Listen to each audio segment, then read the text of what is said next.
Jaya plus நேயர்கள் அனைவருக்கும் விநாயகர் சதுர்த்தி நல்வாழ்த்துக்கள். செய்திகளை வழங்குவதற்காக நான் ஷர்மிளா எல்ஃபான்சியா. நான் தனி அறையில் இருப்பதால் முகக்கவசம் அணியவில்லை. நீங்கள் கட்டாயம் முகக்கவசம் அணிந்து வெளியில் செல்லுங்கள். இனி விரிவான செய்திகளை பார்ப்பதற்கு முன்பாக முதலில் தலைப்புச் செய்திகளை பார்க்கலாம்.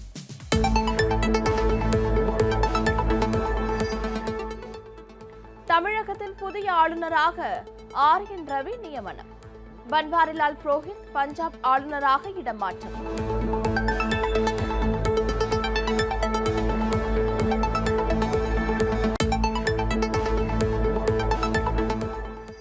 திருவிழாக்கள், மதம் மற்றும் அரசியல் சார்ந்த நிகழ்ச்சிகளுக்கு அக்டோபர் 31ஆம் தேதி வரை தடை நீட்டிப்பு. கொரோனா பரவலை தடுக்க தமிழக அரசு நடவடிக்கை.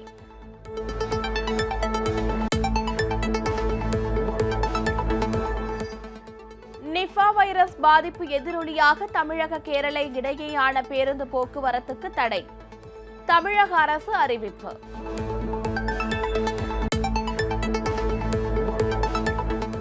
நோய் பரவலை தடுக்க பண்டிகைகளை வீட்டிலேயே கொண்டாட வேண்டும். பொதுமக்களுக்கு தமிழக அரசு அறிவுறுத்தல்.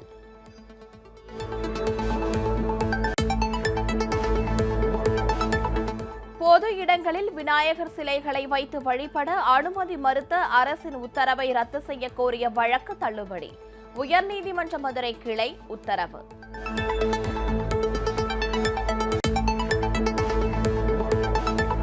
கேரளாவில் 26,000க்கும் மேற்பட்டோருக்கு புதிதாக தொற்று. பலியானோரின் எண்ணிக்கை 22,126ஆக அதிகரிப்பு.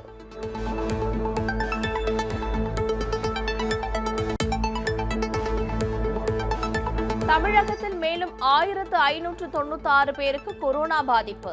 பலியானோரின் எண்ணிக்கை 35,000ஐ தாண்டியது.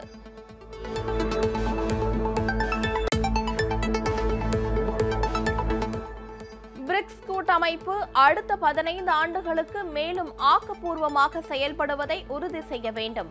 பிரதமர் மோடி வலியுறுத்தல்.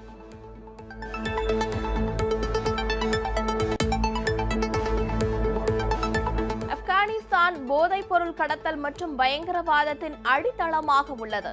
ரஷ்ய அதிபர் விளாடிமிர் புட்டின் குற்றச்சாட்டு.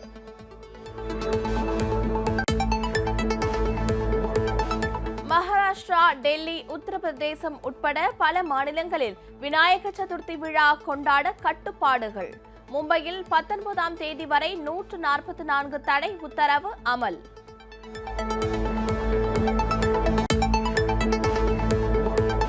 விநாயகர் சதுர்த்தி விழாவையொட்டி சந்தைகளில் குவிந்த மக்கள் கூட்டம். பூஜை பொருட்கள், விநாயகர் சிலைகளை ஆர்வத்துடன் வாங்கிச் சென்றனர்.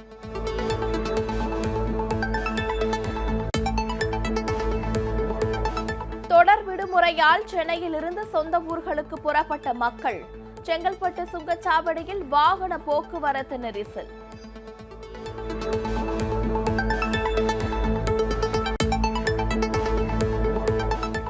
தாலிபான்கள் ஆட்சி அமைந்த பிறகு காபூல் விமான நிலையத்திலிருந்து புறப்பட்ட முதல் சர்வதேச விமானம். கத்தாரில் தரையிறங்கிய விமானத்துக்கு உற்சாக வரவேற்பு.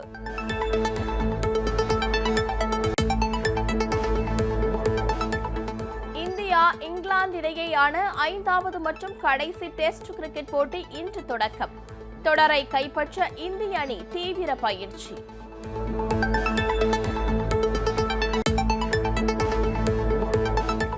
தென்மேற்கு பருவக்காற்றால் தமிழ்நாடு மற்றும் புதுச்சேரியின் ஓரிரு இடங்களில் மிதமான மழை பெய்யக்கூடும். சென்னை வானிலை ஆய்வு மையம் தகவல்.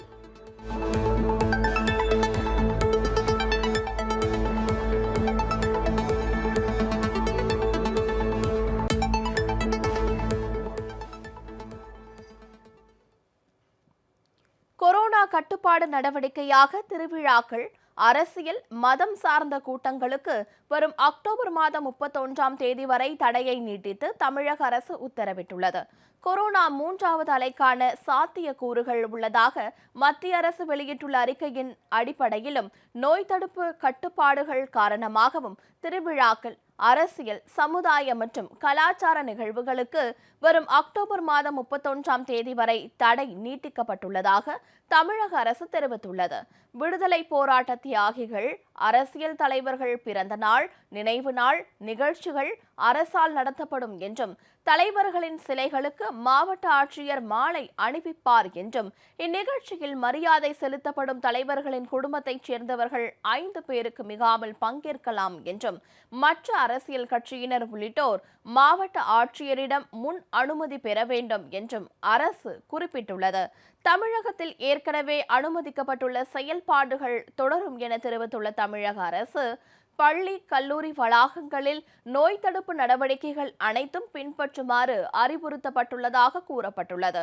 நோய் பரவலை தடுக்க பண்டிகைகளை பொதுமக்கள் வீட்டிலேயே கொண்டாடுமாறும், பொது போக்குவரத்தை அத்தியாவசியத்திற்கு மட்டுமே பயன்படுத்துமாறும் தமிழக அரசு வலியுறுத்தியுள்ளது. நிபா வைரஸ் பாதிப்பு காரணமாக கேரளாவுடனான பேருந்து போக்குவரத்துக்கு தடை விதிக்கப்பட்டுள்ளதாக சுட்டிக்காட்டியுள்ள தமிழக அரசு, கடைகள், மக்கள் கூடும் இடங்களில் முகக்கவசம் அணிதல், சமூக இடைவெளியை கடைபிடித்தல் உள்ளிட்ட கட்டுப்பாடுகளை தொடர வேண்டும் எனவும் கேட்டுக் கொண்டுள்ளது.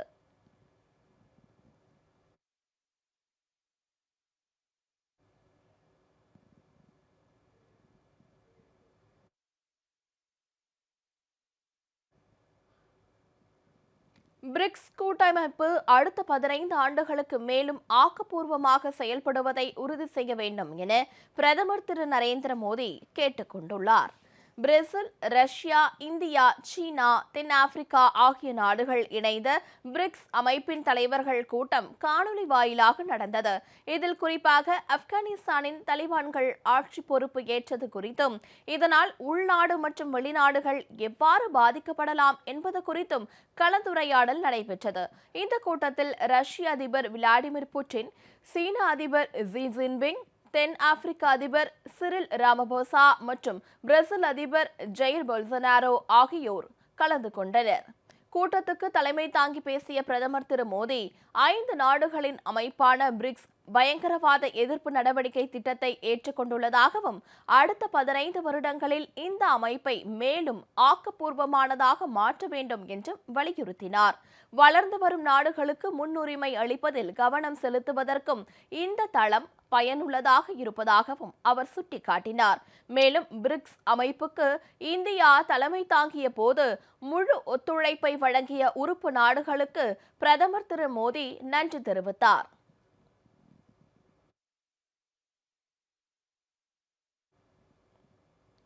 ஆப்கானிஸ்தான் போதைப் பொருள் கடத்தல் மற்றும் பயங்கரவாதத்தின் அடித்தளமாக இருப்பதாக ரஷ்ய அதிபர் விளாடிமிர் புட்டின் குற்றம் சாட்டினார்.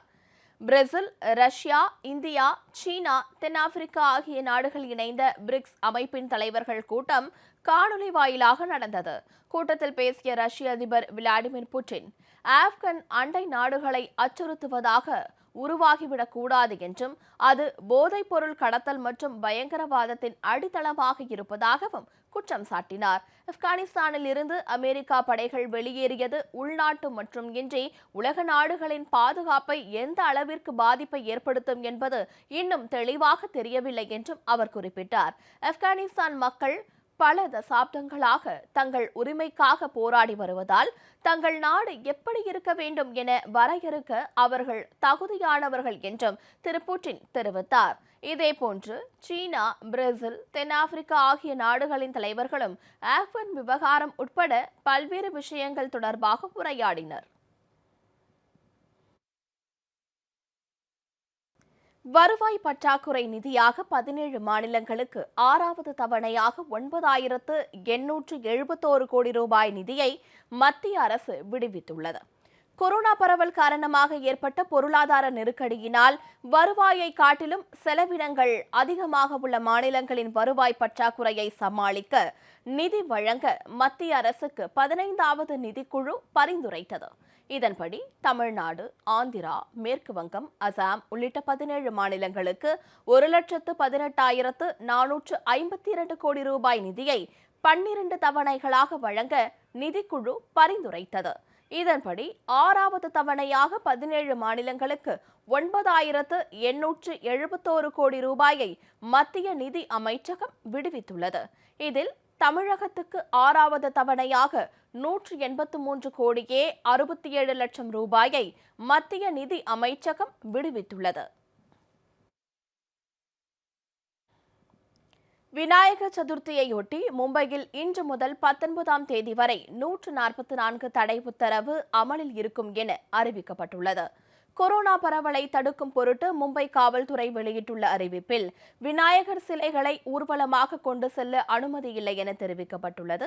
மேலும் இன்று முதல் 19ஆம் தேதி வரை 144 தடை உத்தரவு அமலில் இருக்கும் என்றும் ஓரிடத்தில் 5 பேருக்கு மேல் கூடக்கூடாது என்றும் அறிவித்துள்ள மும்பை காவல்துறை முக்கிய கோவில்களில் ஏற்பாடு செய்யப்பட்டுள்ள வழிபாடு நிகழ்ச்சிகளை ஆன்லைன் வாயிலாக மக்கள் சுவாமி தரிசனம் செய்து கொள்ளவும் அறிவுறுத்தியுள்ளது. இதனிடையே மகாராஷ்டிராவில் விநாயகர் சதுர்த்தி விழாவை கொண்டாட கட்டுப்பாடுகள் விதிக்கப்பட்டுள்ளன.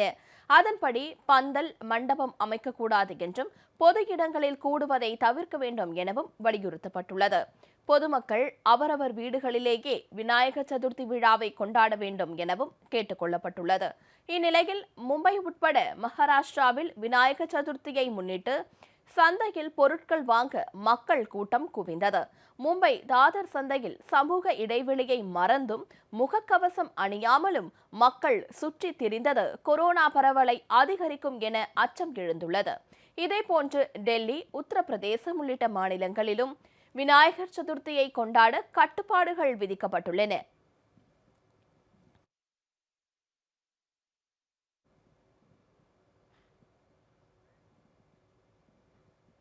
நாடு முழுவதும் 72 கோடி டோஸ் கொரோனா தடுப்பூசிகள் செலுத்தப்பட்டுள்ளதாகவும் 2 டோஸ் தடுப்பூசி செலுத்திக் கொண்டவர்களுக்கு நோய் எதிர்ப்பு சக்தி உருவாகியுள்ளதாகவும் மத்திய சுகாதாரத்துறை தெரிவித்துள்ளது. நாட்டின் கொரோனா பரவல் நிலை குறித்து விளக்கம் அளிக்க மத்திய சுகாதாரத்துறை செயலாளர் திரு ராஜேஷ் பூஷன், நிதி ஆயோக் உறுப்பினர் டாக்டர் வி.கே. பால், ஐசிஎம்ஆர் இயக்குநர் டாக்டர் பல்ராம் பார்கவா ஆகியோர் செய்தியாளர்களை சந்தித்தனர். அப்போது பேசிய திரு ராஜேஷ் பூஷன், கடந்த மே மாதத்தில் தினசரி 20 லட்சம் பேருக்கு கொரோனா தடுப்பூசி போடப்பட்டதாகவும் தற்போது தினசரி 78 லட்சத்திற்கும் மேற்பட்டோருக்கு தடுப்பூசி போடப்பட்டு வருவதாகவும் தெரிவித்தார். இந்த எண்ணிக்கை வரும் நாட்களில் மேலும் அதிகரிக்கும் எனவும் திரு ராஜேஷ் பூஷன் குறிப்பிட்டார். தொடர்ந்து பேசிய நிதி ஆயோக் உறுப்பினர் டாக்டர் வி.கே. பால், நாடு முழுவதும் 18 வயதுக்கு மேற்பட்ட 58% ஒரு டோஸ் தடுப்பூசி போடப்பட்டுள்ளதாகவும் 2 டோஸ் தடுப்பூசி செலுத்திக் கொண்டவர்களுக்கு நோய் எதிர்ப்பு சக்தி உருவாகியுள்ளதாகவும் குறிப்பிட்டார்.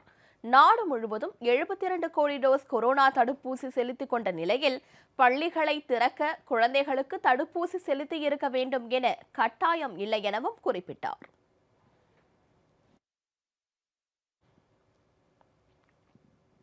வீடு வீடாக சென்று கொரோனா தடுப்பூசி செலுத்துவது சாத்தியமில்லை என்று தெரிவித்துள்ள உச்சநீதிமன்றம், அதே நேரத்தில் தற்போதைய தடுப்பூசி திட்ட கொள்கையை ரத்து செய்ய உத்தரவிட முடியாது என்றும் திட்டவட்டமாக கூறியுள்ளது. வீடு வீடாக சென்று கொரோனா தடுப்பூசி செலுத்த கோரி உச்சநீதிமன்றத்தில் பொதுநல வழக்கு தொடரப்பட்டது.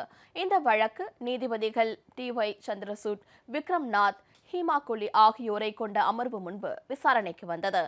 அப்போது நாட்டின் மாறுபட்ட கொரோனா சூழல்களை கருத்தில் கொண்டதால் வீடு வீடாக சென்று தடுப்பூசி செலுத்துவது சாத்தியமில்லை என்று நீதிபதிகள் தெரிவித்தனர். நாட்டின் பன்முகத்தன்மையை கருத்தில் கொள்ளும்போது மொத்த தேசத்துக்கும் பொதுவான உத்தரவை பிறப்பிப்பது நடைமுறை சாத்தியமற்றது என கூறிய நீதிபதிகள், தடுப்பூசி கொள்கையை ரத்து செய்ய உத்தரவிட முடியாது என்று கூறி மனுவை தள்ளுபடி செய்து உத்தரவிட்டனர்.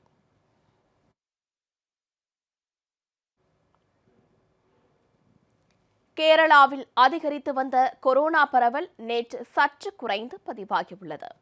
கேரளாவில் புதிதாக 26,200 பேருக்கு கொரோனா தொற்று உறுதி செய்யப்பட்டுள்ளது.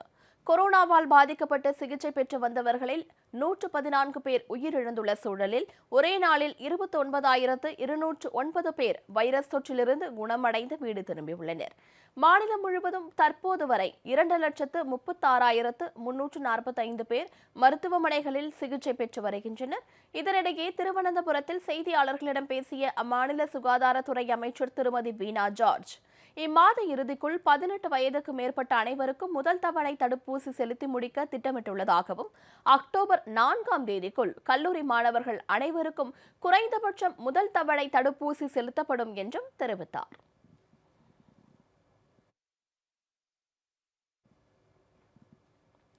தமிழகத்தில் கடந்த 24 மணி நேரத்தில் புதிதாக 1596 பேருக்கு கொரோனா தொற்று உறுதி செய்யப்பட்டுள்ளது.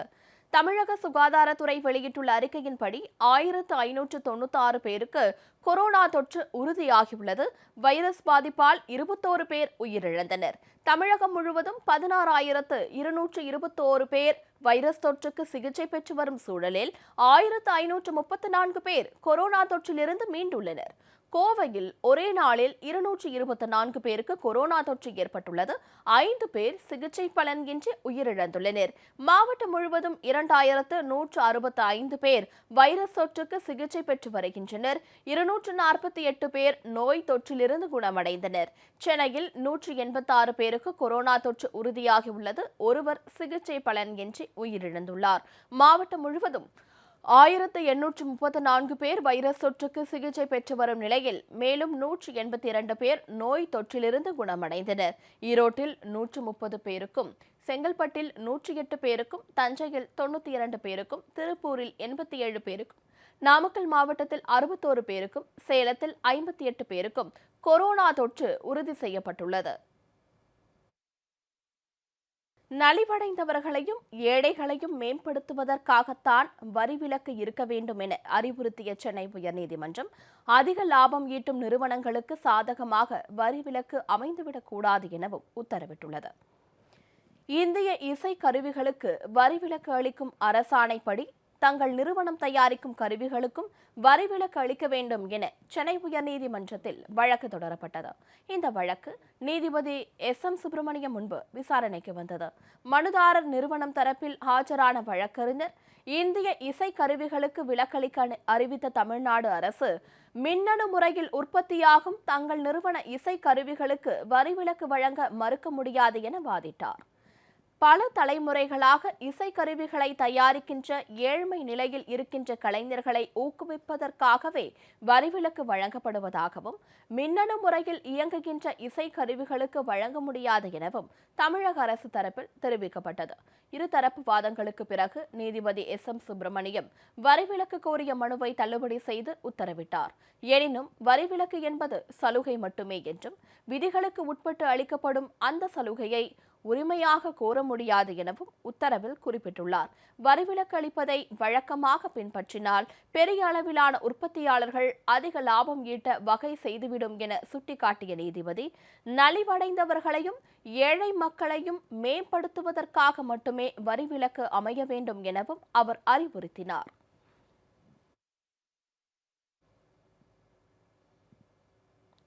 கன்னியாகுமரி மாவட்டத்தில் 12ஆம் தேதி 625 இடங்களில் கொரோனா தடுப்பூசி சிறப்பு முகாம் நடக்க உள்ளதாகவும், கொரோனா 3வது அலையை எதிர்கொள்ள அனைத்து வசதிகளையும் மாவட்ட நிர்வாகம் செய்துள்ளதாகவும் மாவட்ட ஆட்சியர் திரு அரவிந்த் தெரிவித்தார். நாகர்கோவிலில் செய்தியாளர்களிடம் பேசிய அவர், சிறப்பு முகாமில் ஒரே நாளில் 85,000 பேருக்கு கொரோனா தடுப்பூசி போட இலக்கு நிர்ணயம் செய்துள்ளதாகவும் குறிப்பிட்டார். இந்த 12th செப்டம்பர் இந்த சண்டே வந்து ஸ்டேட் கவர்மெண்ட் எல்லா டிஸ்ட்ரிக்ட்ஸ்லையும் சரி ஒரு மெகா கேம்பெயின் வேக்சின் கேம்ப் நடத்துறதுக்கு பிளான் பண்ணிகிட்டு இருக்கோம். அந்த வகையில் வந்து கிட்டத்தட்ட நம்ம மாவட்டத்தில் மட்டும் 625 சென்டர்ஸ் 625 வேக்சினேஷன் சென்டர்ஸ் வந்து பிளான் பண்ணியிருக்கோம். கிட்டத்தட்ட 85,000 மக்களுக்கு அன்றைக்கி வேக்சின் போகிற மாதிரி டார்கெட் ஃபிக்ஸ் பண்ணியிருக்கோம். மக்களுக்கு அவங்க வீட்டிலேருந்து 1 கிலோமீட்டரில் 1/2 கிலோமீட்டருக்குள்ளே ஈஸியாக ஆக்சசிபிளாக இருக்கிற மாதிரி சென்டர்ஸில் போட போகிறோம். ஸோ மக்கள் எல்லோரும் வந்து இந்த கேம்ப் சைட்டில் வந்து நியர்பை கேம்ப் சைட்டில் வந்து போட்டுக்கிட்டு they should all get vaccinated தான் மெயின் எய்ம். அதுக்காக இந்த ஒரு அவேர்னஸ் கிரியேட் பண்ணுறதுக்காக தான் இந்த ப்ரெஸ் கான்ஃபரன்ஸ் கொடுத்துருந்தோம்.